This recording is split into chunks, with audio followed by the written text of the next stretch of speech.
क्या आपने कभी सोचा है जब आप अपने घर का ताला लगाकर बाहर जाते हैं, क्या सच में आपके घर की सुरक्षा भगवान भरोसे रहती है? पूर्वांचल की गलियों और कस्बों में चोरी अब इंसिडेंट नहीं बल्कि कल्चर बन चुकी है।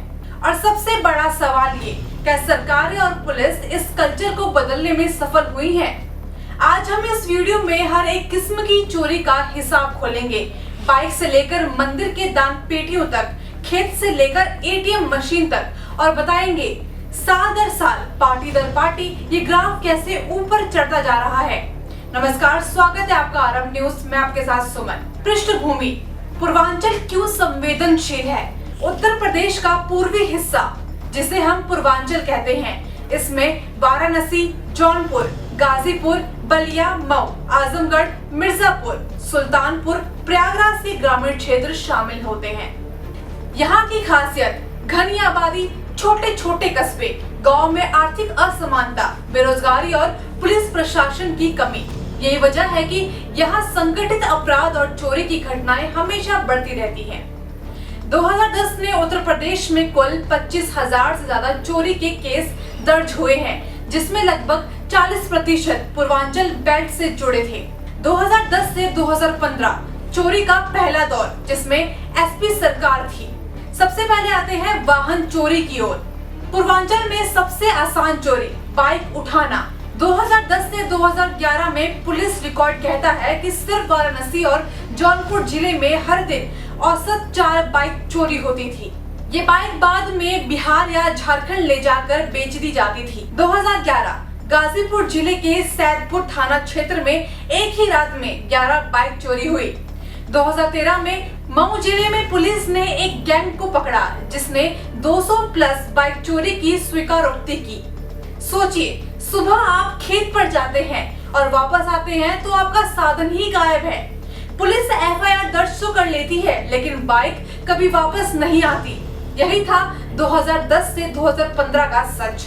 अब बढ़ते हैं घर और दुकान की चोरी की तरफ। शादी ब्याह का सीजन मतलब चोरों का सीजन। 2012 से 2015 के बीच सिर्फ बलिया और आजमगढ़ में हर साल औसत 600 से ज्यादा घरों में चोरी हुई है। दुकानों के ताले तोड़कर कैश बॉक्स, सोना चांदी, यहाँ तक कि माल का पूरा गट्टा ही उठा लेके जाते थे। 2012 जौनपुर के शहाजगंज में एक ज्वेलरी शॉप में 50 लाख के गहने चोरी हो गए। वहीं 2014 वाराणसी के लंका क्षेत्र में 3 घरों में एक ही रात में चोरी हुई। इस समय जनता कहती थी, शादी में जाओ या मत जाओ, लेकिन घर पर किसी को छोड़कर जरूर जाओ, वरना लौटने पर दरवाजा टूटा और अलमारी खाली मिलती है। बढ़ते हैं सोना और चेन स्नैचिंग की तरफ। 2010 से ही महिलाओं पर हमले और चेन स्नैचिंग जैसे आम बात हो गई। 2013 में वाराणसी पुलिस ने कहा था कि हर हफ्ते औसत 8 से 10 चेन स्नैचिंग रिपोर्ट सामने आई है। मंदिरों और भीड़भाड़ वाले बाजारों में महिलाएं सबसे ज्यादा निशाना बनती हैं। 2011 वाराणसी के विश्वनाथ मंदिर के बाहर बुजुर्ग महिला से चेन छीन ली गई। 2015 आजमगढ़ में चेन लूट के विरोध में महिला को धक्के मारकर गिरा दिया, जिसके कारण उस महिला की मौत भी हो गई। ये वो दौर था जब बहन बेटियां घर से बाहर निकलने से डरती थी और सरकार बस कहती पुलिस जांच कर रही है। इन सब में खेत खलियान कैसे पीछे रह जाए। किसानों की कमाई पर चोरों की नजर तगड़ी है। पंप सेट, ट्रैक्टर की बैटरियां, बिजली के तार, यहाँ तक कि खेत से कटा हुआ आलू और धान तक चोरी हो जाते थे। छोटे किसान कहते थे, फसल हम काटते हैं लेकिन मुनाफा चोर ले जाते हैं। इसका प्रमाण भी है। 2012 मिर्जापुर में आलू के बोरे भरकर खेत में रखे गए थे जब उनको उठा लिया गया। 2014 बलिया जिले में धान की पूरी खेप चोरी। एफआईआर में लिखा, फसल काटी हुई थी और रात में पूरा गायब। धार्मिक स्थल भी चोरी से पीछे नहीं रहा।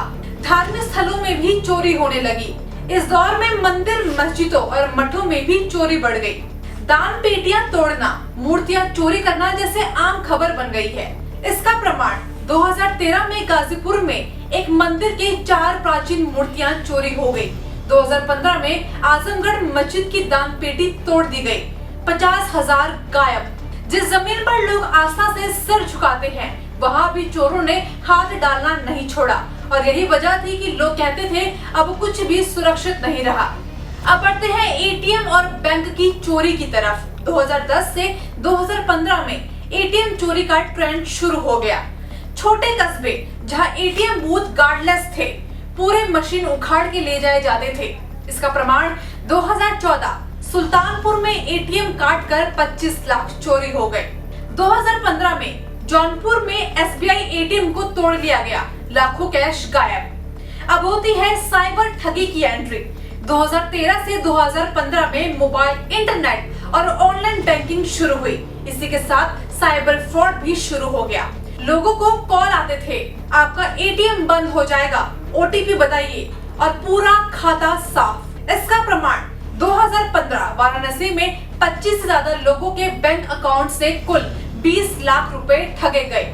ये वो समय था जब लोगों ने पहली बार साइबर ठगी नाम सुना था। गांव वाले कहते थे फोन पर भी चोरी हो सकती है। तो दोस्तों, 2010 से 2015 का ये दौर बताता है कि चोरी कैसे हर साल बढ़ती रही। चाहे गांव हो या शहर, घर हो या खेत, एटीएम हो या मंदिर, सुरक्षा कहीं भी नहीं है।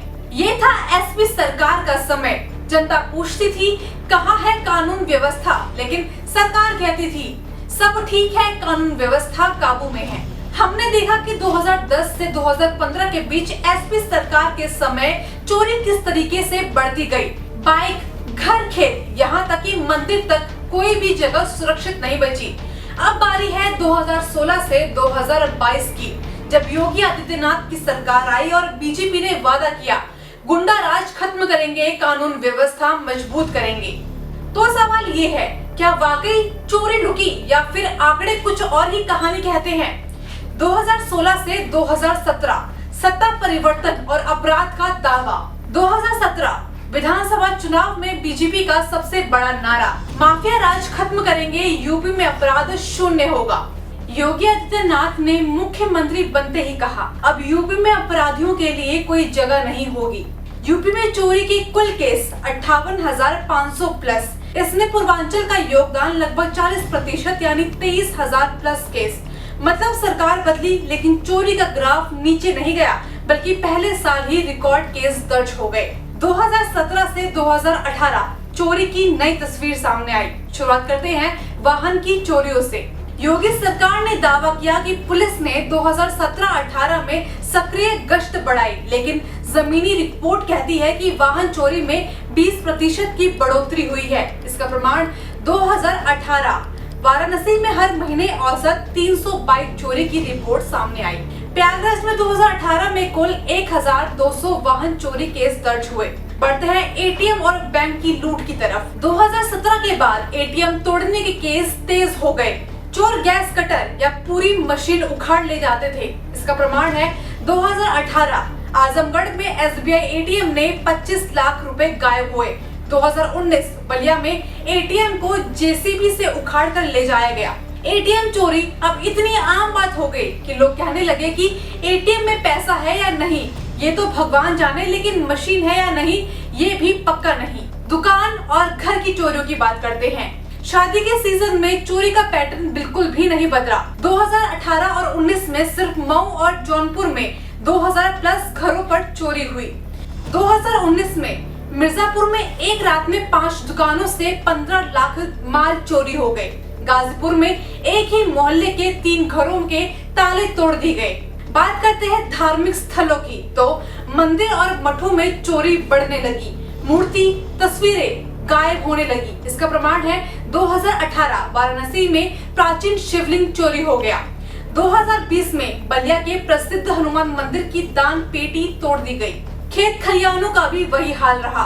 आलू, धान, गन्ना, किसानों की मेहनत अब भी चोरी होती रही। कई जगहों पर बिजली के तार और ट्रैक्टर की बैटरियां भी चोरी होने लगी। इसका प्रमाण 2019 मऊ जिले के एक खेत में आलू की बोरी भर कर रखी हुई थी जो चोरी हो गई। 2020 में जौनपुर में ट्रैक्टर की 25 बैटरियां एक साथ चोरी हो गई। बढ़ते हैं साइबर ठगी की ओर। 2017 के बाद डिजिटल इंडिया का दौर आया। यूपी में साइबर ठगी के केस 3 गुना बढ़ गए। पूर्वांचल के कस्बों में लोग सबसे आसान शिकार बन रहे। 2019 वाराणसी के 100 से ज्यादा लोग से फर्जी केवाईसी कॉल करके 50,000 रुपए ऐंठ लिए गए। 2021 आजमगढ़ के एक युवक ने दिल्ली से साइबर गैंग पकड़ा जिसने 500 लोगों से करोड़ों ठगे थे। अब चोरी सिर्फ गली नुक्कड़ तक सीमित नहीं रही, अब आपके फोन बैंक अकाउंट तक पहुंच चुकी थी। 2016 से 2022 डेटा तुलना। अब देखिए बीजेपी सरकार क्या कहती है। योगी सरकार का कहना है गुंडा राज खत्म, यूपी में अपराधों का दौर खत्म। लेकिन सच्चाई एनसीआरबी रिपोर्ट्स कहती हैं कि चोरी के केस लगातार बढ़ते गए हैं। मतलब गुंडागर्दी भले ही कम हो गई हो, लेकिन चोरी राज जरूर फैला है। कारण और चुनौतियां। बेरोजगारी, लाखों नौजवान बिना काम के हैं। नशे की लत, शराब, ड्रग्स से अपराध बढ़ा। पुलिस की लापरवाही, एफआईआर दर्ज करने में देरी, गश्त की कमी, तकनीकी की कमी, सीसीटीवी फुटेज होने के बावजूद कार्रवाई में धीमी हुई। अदालत में मुकदमे की दरें, कन्वेंशन रेट चोरी में सिर्फ 10 से 12%। दोस्तों 2016 से 2022 तक जनता ने बीजेपी को इसीलिए चुना ताकि कानून व्यवस्था बेहतर हो। हाँ, बड़े अपराध जैसे हत्या और डकैती में कुछ कमी जरूर आई है, लेकिन चोरी उसका क्या, वो तो बढ़ती ही रही। एटीएम से लेकर खेत तक, मंदिर से लेकर मोबाइल तक चोरी होते रहे। सवाल ये है, अगर सरकारें बदलती हैं, पुलिस टेक्नोलॉजी बदलती है, तो क्या चोर भी अपनी रणनीति बदल लेते हैं? और क्या जनता हमेशा ऐसे ही डर में जीती रहेगी? 2023 से 2025 ये वो समय था जब पूर्वांचल में चोरी की घटनाओं ने नए रिकॉर्ड बनाने शुरू कर दिए। लोग कहते हैं घर से निकलते समय अब दरवाजे पर ताला लगाने से भी सुरक्षा की गारंटी नहीं है। खेत में रखी फसल भी सुरक्षित नहीं है। एटीएम में डाली हुई मेहनत की कमाई तक सुरक्षित नहीं है। सवाल ये है, आखिर ये हालत क्यों बनी और क्या इसके पीछे सिर्फ चोर है या सरकार की नीतियां भी? 2023 मोबाइल और व्हीकल थीफ का बूम। मोबाइल चोरी 2022 की तुलना में 28% बढ़ी। बाइक कार की चोरी 2022 की तुलना में 35% बढ़ गई। साइबर क्राइम 2022 की तुलना में 40% ज्यादा बढ़ गई। गोरखपुर में 2023 मार्च में रेलवे स्टेशन से एक ही रात में 120 मोबाइल फोन चोरी हो गए और पुलिस के हाथ में कुछ भी नहीं। वाराणसी बीएचयू के होटल में 17 बाइक चोरी हो गई। सीसीटीवी फुटेज में साफ दिखे चोर, लेकिन गिरफ्तारी एक की भी नहीं हुई।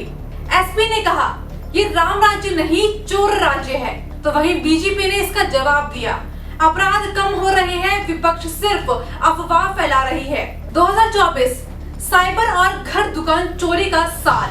साइबर फ्रॉड्स 2024 में साइबर सेल रिपोर्ट के मुताबिक पूर्वांचल में 14,000 से ज्यादा साइबर फ्रॉड केसेस सामने आए हैं। WhatsApp, OTP, fake loan, online lottery सबसे बड़ी ठगी मानी जा रही है।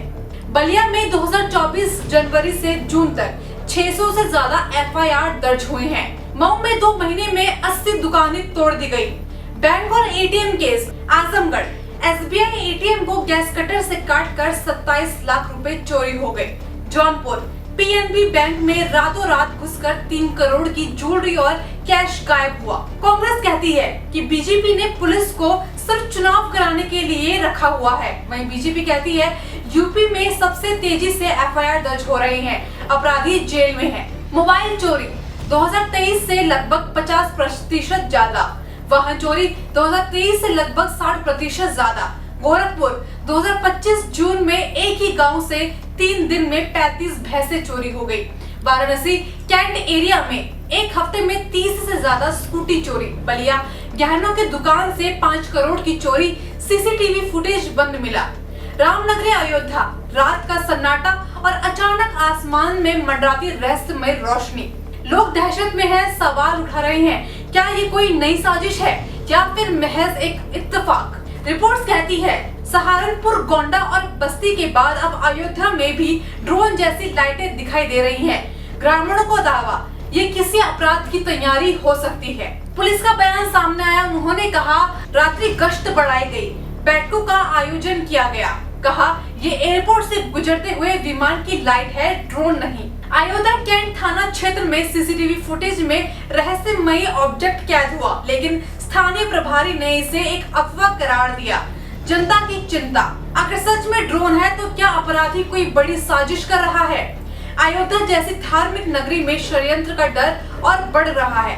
अधिकारियों का बयान, सीईओ अयोध्या आशुतोष तिवारी ने कहा, ये सिर्फ अफवाह है, जनता न डरे। तो सवाल वही है, ये लाइटें सिर्फ विमान है या सच में कोई ड्रोन मंडरा रहा है? आपकी नजर में सच्चाई क्या है? हमें कमेंट में जरूर बताएं। और अगर रिपोर्ट पसंद आई हो तो RM न्यूज को लाइक और सब्सक्राइब करना ना भूलें। 2023 से 2025 ये वो साल है जब जनता ने पुलिस की गाड़ियों से ज्यादा चोरों की बाइकें देखी। सवाल सिर्फ इतना, अगर चोरी को पकड़ने के बजाय राजनीतिक पार्टियां एक दूसरे पर आरोप लगाती रहेंगी तो क्या पूर्वांचल के लोग कभी भी चैन की नींद ले पाएंगे?